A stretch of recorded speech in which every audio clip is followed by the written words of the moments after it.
can't remember this particular one. There's one quick thing you can do that would really help you out. So when you're looking at the history quiz, you'll see up here, like Hal's mentioned before, these links up here.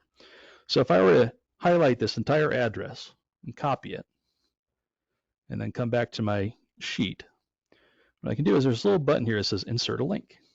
Like, okay, that's exactly what I want to do because I don't want to lose this test. I want to know exactly where it is so I can get back to it at any time. I'm going to enter this link here, and then I'm going to enter some text. I'm going to call it history quiz. Hit apply. And then eventually, there it goes. Now, up here in the top left-hand corner of this results for the history quiz, I have a link. So let's just close this real quick.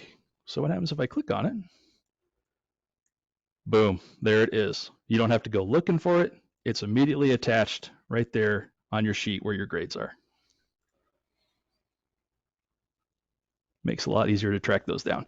And you can use those links for a lot of different things as well. Perhaps if you had some resources you wanted the kids to reference, something along those lines, a video even, you could attach that link in the results or in your grades somewhere that would be easily referenced by you then instead of having to go hunt it down.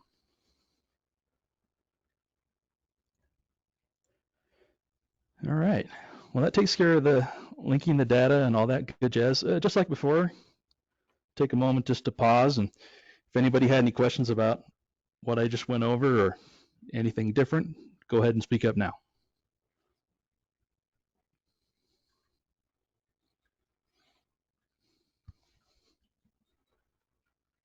All right, good enough for me. We'll move right along. All right, so this is the more intimidating part of today's material, formulas and functions. So real quick, a formula, let's go back to sheet 1. Let's get this all cleared out of here. We don't need that filter anymore. All right. So the way Google Sheets works, a formula is basically anything that starts with an equal. So if I go 2 plus 2, normally there's an understanding that, anything you put into cell will be just like that. But because there's that equal sign there, it actually does the math for you. Isn't that nice? And regardless, if I do a different formula for the same result, it still does the calculation for me. So it's basically the equal sign is the universal way for this application to notify the system that, hey, there's going to be something going on here that you need to calculate. So that's when we move into the next part. So first, let me show you the really scary part. There's this little button over here called functions. Now, if you click on the little arrow, you'll see these 5 little nice ones right up top here. But if you look in the all section, you'll note there is an enormous, one might even say intimidating, number of different functions. Now, the good news is most of these you're not going to need to worry about. So as terrifying as it might be, it's not really that bad.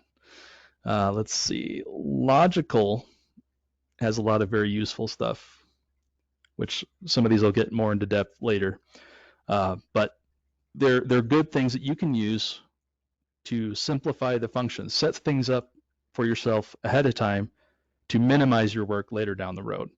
It can take a little bit of work initially, but once you get it figured out, you'll save yourselves enormous amounts of time. So let's look at the sum function. It's one some of you may already be somewhat familiar with, but let's go on to the hidden sheet. And there's 2 ways that you can actually do them. You can come over here like I've been doing, click on this, click on this. It'll come up with a lot of very helpful information. If you carefully read and analyze what it's saying here, even without somebody here to hold your hand to explain it in detail, you might still be able to figure it out if you read it carefully. So it says, when you enter the sum, and I'm sure this is no surprise for everybody, returns the sum of a series of numbers and or cells. Okay. And then it shows the sum, and then value 1, it indicates the first number or range to add together.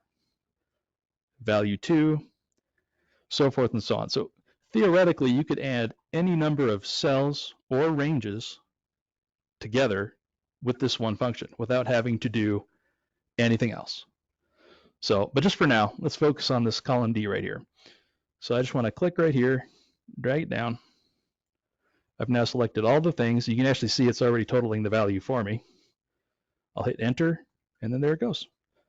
Totaled up the entire transactions for that period of time.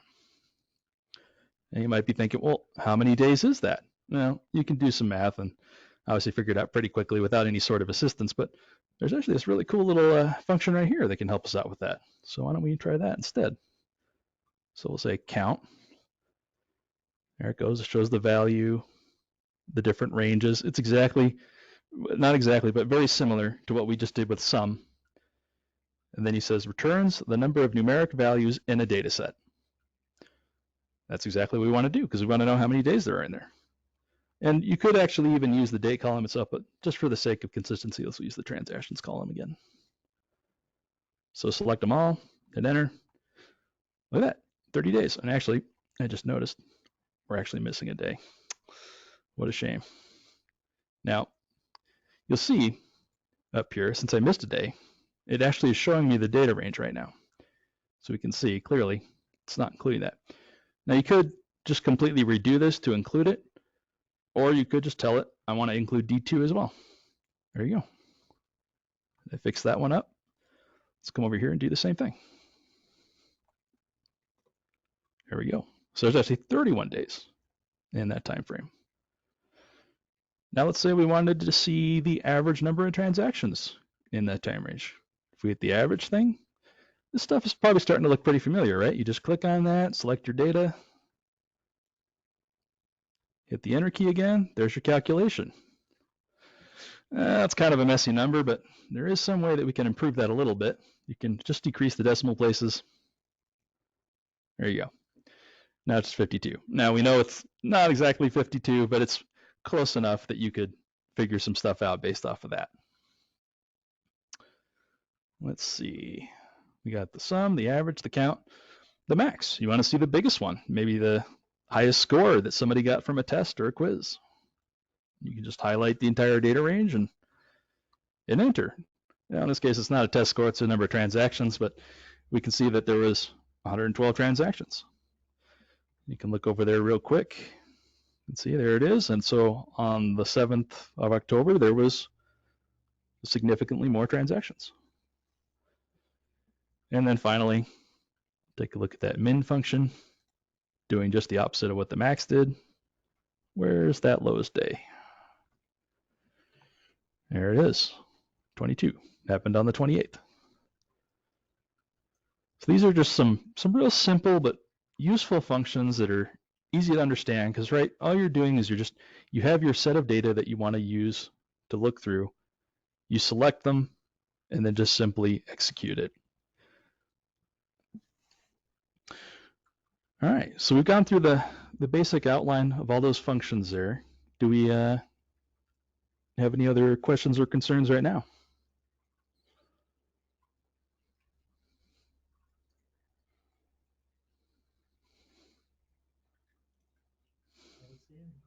Well, doesn't sound like anything.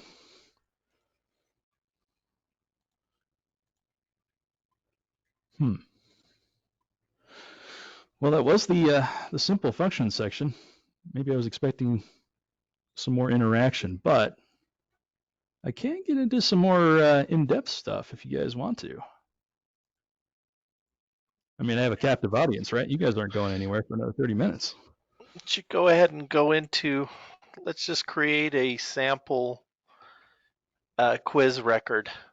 So students on the left, dates on the across the top, and then we'll just put in some values for quizzes that were taken, and then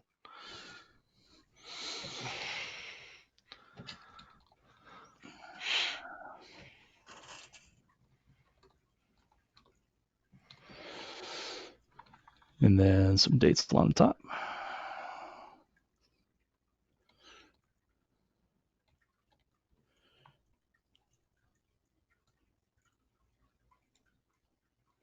Yeah, so that's one trick. The way these sheets types of applications are designed, they do some logical thinking for you.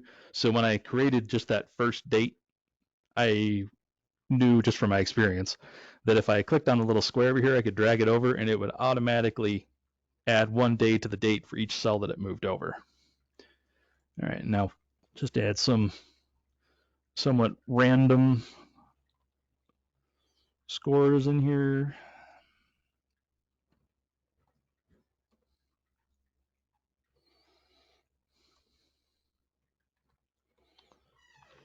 Now, what I should do is I did that intentionally. I put them as decimals so that way we can make them look like the percentages. There we go. Yeah, I don't think we need those extra points. There we go. And now when I do it for the other times, it'll just automatically be in a percentage for us.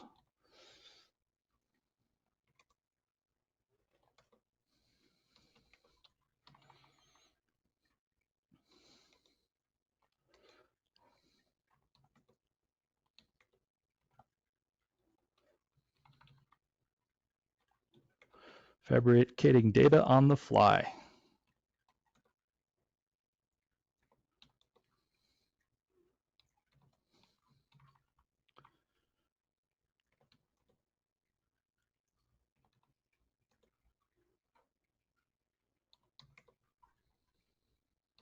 I'm sure I don't need to say this, but I know I'm making up a bunch of numbers right now.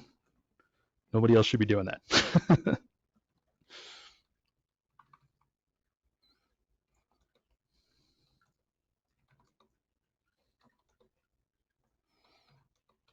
Maybe I did need several weeks worth of data.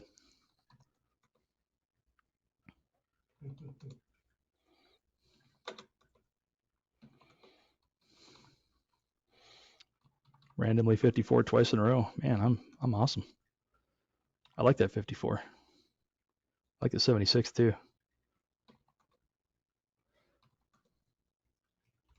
All right. There we go. So what were you thinking, Hal? What do we want to do with this data? So go to your first column and just sum or just get the average for that day. So do an average for the first column. See how that looks.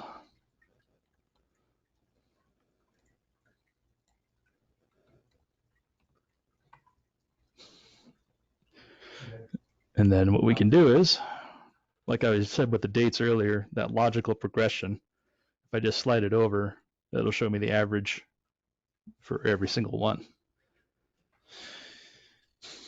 And then do a min max for each. Do one for each.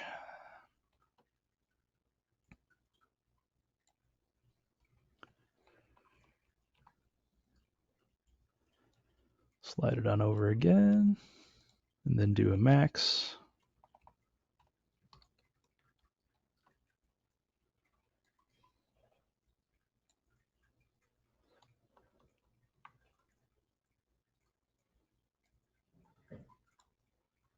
There we go. So now you can see, and I probably a good idea since we got the average, min, max. And probably what you'd want to do if you set up some formulas like this at the bottom of your sheet is you'd want to do something to make these clear as what they are. Because I mean, like max, right? Like I could easily see myself getting, oh, that's one of the students, and then just not even worry about it. But you might want to like put like, just a little bit of color on it. Maybe change the font color as well. Let's go ahead and make it bold. Yeah. So there, that way you know that those are your little formulas doing some of the heavy lifting for you. So that way you don't accidentally copy them at some later point thinking it's one of the students or something. That helps keep that. And I guess we could even make it look a little prettier by throwing some little borders around them. Yeah, there we go. All nice and fancy. As you might have noticed too, I didn't mention it while I was going through those functions and clicking through them and just doing them up here. You certainly can just come up here and click on them, and it'll set it up appropriately for you. But alternatively, you have the option as well to just type it out yourself. If you know exactly what function it is that you want to use, then you can just select them all, go like that. Not that you would ever need to do that particular function for that set of data, but you get the idea.